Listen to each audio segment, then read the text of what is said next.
स्वागत है आप सभी को आपके इस YouTube चैनल पे। आज हम लोग एग्जाम के दृष्टिकोण से महत्वपूर्ण टॉपिक पर बात करेंगे, जो है भारत का अंतरिम मंत्रिमंडल। कैबिनेट मिशन योजना के तहत अंतरिम मंत्रिमंडल का गठन किया गया था।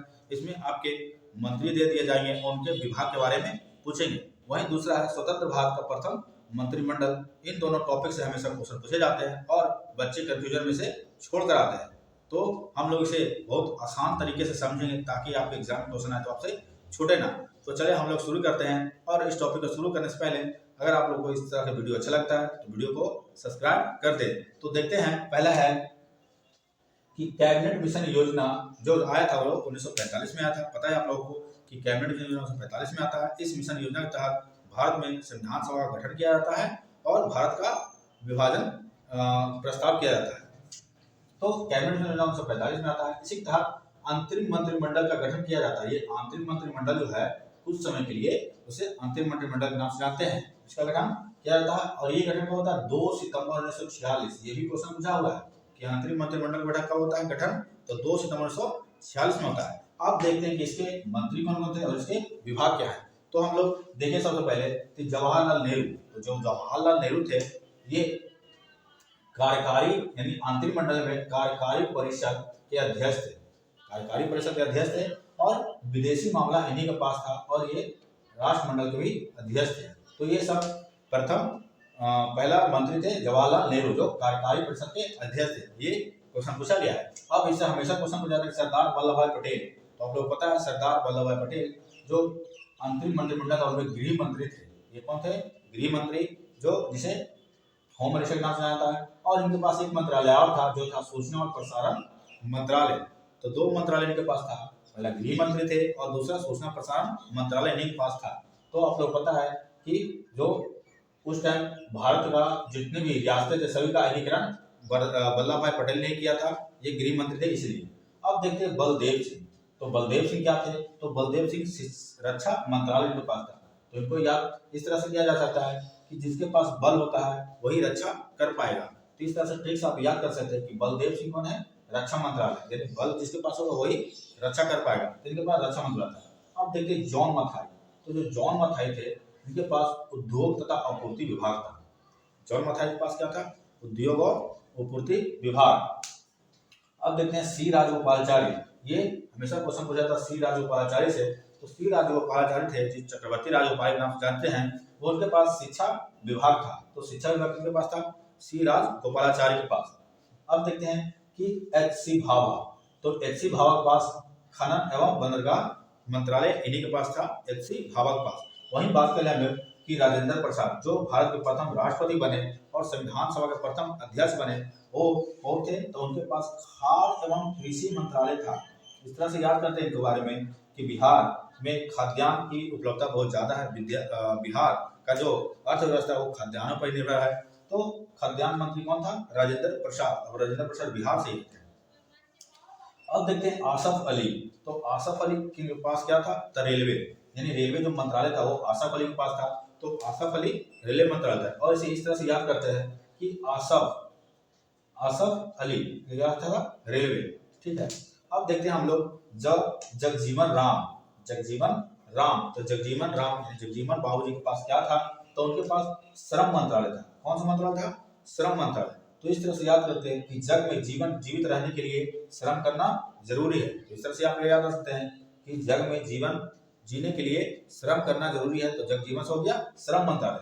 अब देखते हैं लियाकत अली। तो लियाकत अली के पास वित्त मंत्रालय था। कौन सा मंत्रालय था?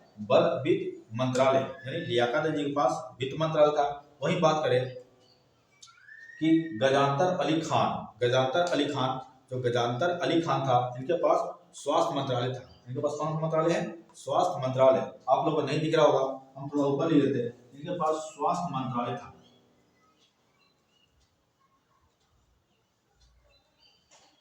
इनके पास स्वास्थ्य मंत्रालय किनके पास था?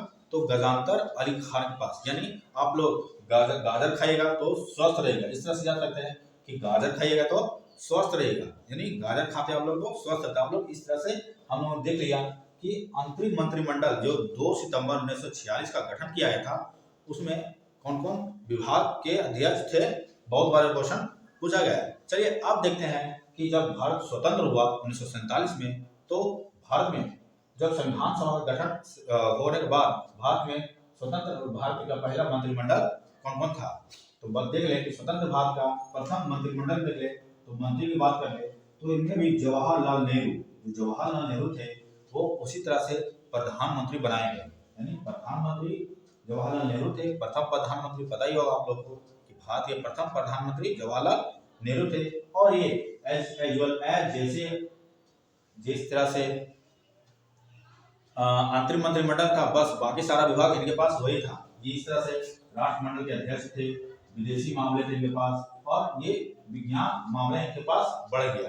तो देख ले हम लोग कि अगर नेहरू जी की बात कर ले तो कार्यकारी परिषद था के अध्यक्ष थे, विदेशी मामला था और राष्ट्रमंडल था।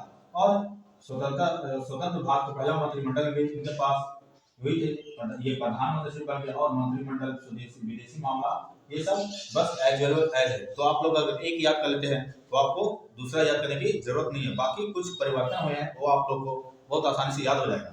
अब देखते हैं वल्लभ भाई पटेल। अगर वल्लभ भाई पटेल की बात करें तो इसी तरह से ये भी गृह मंत्री थे, इसमें भी ये गृह मंत्री थे अंतरिम मंत्रिमंडल में। और स्वतंत्र भारत का पहला जो मंत्रिमंडल बना उनमें भी ये गृह मंत्री थे। इनके पास वही से आपका सूचना और प्रसारण मंत्रालय इनके पास था। अब इनके पास एक मंत्रालय और बढ़ गया जो होता है राजकीय मंत्रालय। राज्य के जितने भी देशी रियासतें थी उनकी मंत्रालय इनके पास आ गया। तभी तो इन्होंने राज्यों का यानी देशी रियासतों का एकीकरण किया। जब भारत आजाद हुआ तो भारत में लगभग 552 देशी रियासतें थे। सभी रियासतों को भारत में विलय किया, इसलिए इनके पास राष्ट्रीय मंत्रालय थे। अगर इस तरह से आपसे पूछे क्वेश्चन तो आपको याद रहेगा। अब देखते हैं बलदेव सिंह। तो बलदेव सिंह भी अंतरिम मंत्रिमंडल में बलदेव सिंह के पास भी रक्षा मंत्रालय था, और इधर भी रक्षा मंत्रालय एज यूजुअल एज दोनों मंत्रालय सेम है। तो हम लोग तीनों देख लिया और पता है ट्रिक से कि जिसके पास बल होगा वही रक्षा करेगा। तो अगर आपसे इस तरह से क्वेश्चन में पूछेगा कि स्वतंत्र भारत का जब प्रथम मंत्रिमंडल बना था उसमें रक्षा मंत्रालय किनके पास था, तो आप लोग बताइएगा बलदेव सिंह। और अगर इस तरह से पूछे कि जब अंतरिम मंत्रिमंडल का गठन हुआ, आंतरिक मंत्रिमंडल का गठन हुआ उस समय रक्षा मंत्रालय किनके पास था, तो वो बलदेव सिंह के पास था। अब देखते हैं कि एक मंत्रालय श्यामा प्रसाद मुखर्जी मंत्री है और उद्योग एवं आपूर्ति विभाग इनके पास आ जाता है।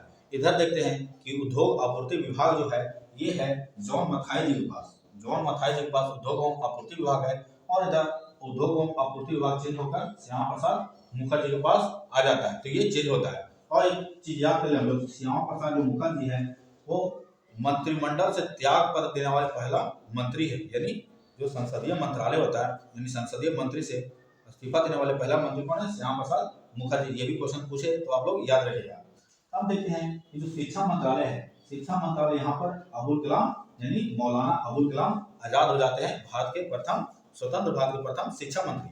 अगर इस तरह से क्वेश्चन पूछे स्वतंत्र भारत के प्रथम शिक्षा मंत्री तो वो अबुल कलाम आजाद हो गए। अगर अंतरिम मंत्रिमंडल की बात करें तो वहां पर जो होंगे ये राज्यपालाचारी होंगे।